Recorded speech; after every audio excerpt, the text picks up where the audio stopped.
नमस्कार दोस्तों, मैं हूं डॉक्टर सुषमा जाधव और आप देख रहे हैं चैनल हेल्थ सेवी। आज हम लोग बात करेंगे ऐसे विषय के बारे में जिससे हर महिला को अपने जीवन में एक बार जरूर गुजरना पड़ता है। आपने कई बार देखा होगा या अगर आपकी उम्र 40-45 साल से ज्यादा है तो आपने महसूस भी किया होगा कि कई महिलाओं में अचानक से पसीना आना, बहुत गरम गरम महसूस होना या मूड स्विंग्स होना, नींद ठीक से ना आना, वजन बढ़ना, थकावट महसूस होना, ऐसे लक्षण दिखने शुरू हो जाते हैं।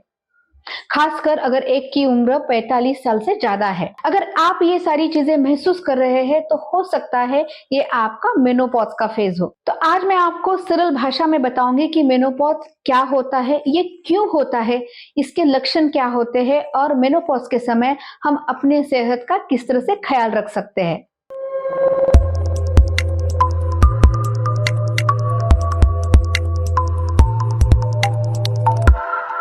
मेनोपॉज एक नेचुरल पीरियड है जिसमें महिलाओं के पीरियड्स बंद हो जाते हैं या उनकी माहवारी बंद हो जाती है। अगर एक महिला में 12 महीने तक पीरियड्स नहीं आते तो उसे मेनोपॉज कहा जा सकता है। आमतौर पर मेनोपॉज 45 से 55 की उम्र के बीच में आता है, लेकिन कुछ महिलाओं में ये थोड़ा 45 से पहले भी हो सकता है। तो ये नेचुरल बायोलॉजिकल प्रोसेस है, ये कोई बीमारी नहीं, लेकिन हाँ, इस फेज में महिलाओं के शरीर में हार्मोनल चेंजेस होते हैं और इसलिए कई सारे बदलाव आते हैं। अब अगला सवाल है कि मेनोपॉज होता क्यों है। मेनोपॉज का मुख्य कारण है वो है हार्मोन्स में बदलाव आना। महिलाओं में ओवरी में से एस्ट्रोजन और प्रोजेस्टेरॉन, ये दो हार्मोन्स बनते हैं, निकलते हैं, और ये जो हार्मोन्स है उनके शरीर के लिए बहुत ज्यादा इंपॉर्टेंट होते हैं। हर महीने पीरियड्स आना ये भी इन हार्मोन के जो लेवल्स है उनमें चेंजेस आने की वजह से ही होता है। धीरे धीरे जैसे उम्र बढ़ती है तो ओवरी में से ये जो हार्मोन की निकलने की मात्रा है वो कम होने लगती है, और जब इनकी मात्रा बहुत ज्यादा कम हो जाती है तो पीरियड्स आना बंद हो जाता है।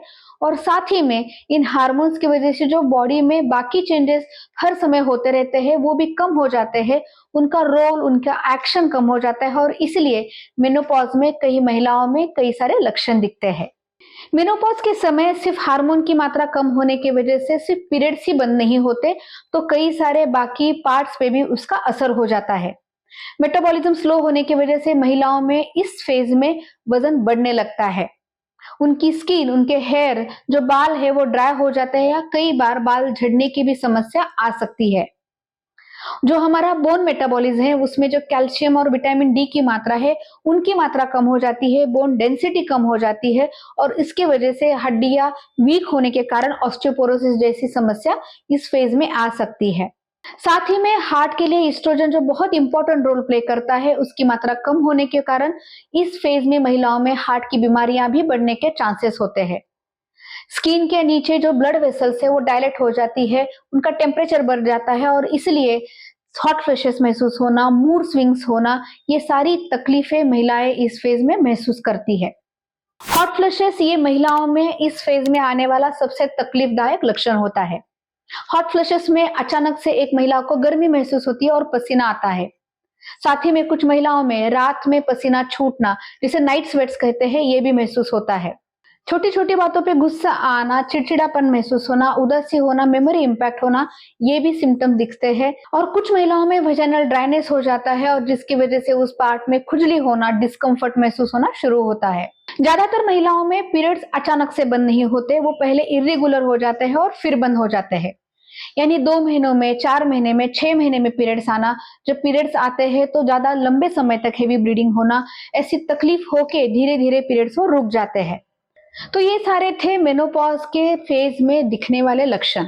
अब हम लोग बात करेंगे जो आखिरी पार्ट है कि मेनोपॉज के इस फेज में महिलाएं अपने सेहत का कैसे ख्याल रख सकती है। उसके लिए कुछ इंपॉर्टेंट टिप्स। सबसे पहली टिप है वो है खाने के बारे में। इस फेज में महिलाओं को खासकर अपने खाने में कैल्शियम, प्रोटीन और विटामिन रिच चीजें ऐड करनी चाहिए। दही, दूध, पनीर, हरी सब्जियां, फल, ये सारी चीजें उनकी प्रोटीन की मात्रा बढ़ाता है, उनका स्टैमिना और एनर्जी बढ़ाता है, बोन हेल्थ को भी बढ़ाता है और उन्हें स्ट्रांग बनाता है। चाय, कॉफी, शुगर कंटेनिंग चीजें या हाई कार्ब कंटेनिंग चीजें उन्हें कम करनी चाहिए, क्योंकि मेटाबॉलिज्म ऑलरेडी स्लो हो चुका है, तो ये चीजें अगर आप अवॉइड करोगे तो आपका वजन नहीं बढ़ेगा। दूसरा पॉइंट है वो है एक्सरसाइज के बारे में। चलने के साथ साथ यानी एरोबिक एक्सरसाइज के साथ साथ मसल स्ट्रेंथनिंग एक्सरसाइजेस भी बहुत जरूरी है। मसल स्ट्रेंथनिंग एक्सरसाइजेस आपके मसल्स और बोन दोनों को स्ट्रांग बनाती है, जो कि आपको इस फेज में बहुत ही जरूरी है। तीसरा पॉइंट है वो है आपके अच्छी नींद के बारे में। याद से रेगुलरली पूरी नींद लेना बहुत जरूरी है, क्योंकि ना कि ये सिर्फ आपके फिजिकल हेल्थ को इम्पैक्ट करता है, लेकिन साथ में ये आपके मेंटल हेल्थ को भी इम्पैक्ट करता है।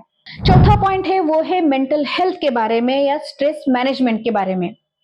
इस फेज में हार्मोनल चेंज की वजह से मूड स्विंग्स बहुत ज्यादा होते हैं, और इसलिए ऐसी चीजें जो आपके स्ट्रेस मैनेजमेंट के लिए आप कर सकते हैं, थोड़ा सा मेडिटेशन, म्यूजिक सुनना, कोई भी अच्छी हैबिट, ये आपको बहुत ज्यादा हेल्प करेगा।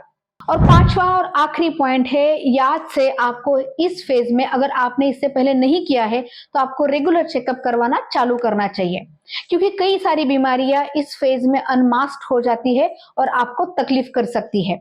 इसलिए ब्लड टेस्ट कराना, डॉक्टर से जाके जांच कराना, उनसे डिस्कस करना, ये बहुत ही जरूरी है। तो दोस्तों, आज हम लोगों ने देखा कि मेनोपॉज एक नेचुरल लेकिन तकलीफ देने वाला फेज महिलाओं के लिए होता है, लेकिन अगर हम लोग इसके बारे में सही जानकारी रखें, अपने सेहत का सही से ख्याल रखें, तो ये फेज भी आपके लिए स्मूथ जर्नी बन सकता है। तो दोस्तों, आपके घर में, आपके रिश्तेदारों में, आपके दोस्त परिवार में कोई भी महिला इस फेज से अगर गुजर रही है तो उसके साथ ये वीडियो जरूर शेयर कीजिए। और अगर मेनोपॉज के बारे में आपको और कोई भी सवाल है तो हमें कमेंट में लिख के जरूर बताइए, क्योंकि आपके सारे कमेंट्स मैं याद से पढ़ती हूँ। हम लोग अगले हफ्ते फिर एक इंटरेस्टिंग टॉपिक के साथ मिलने वाले हैं। तब तक खुश रहिए, सेहतमंद रहिए।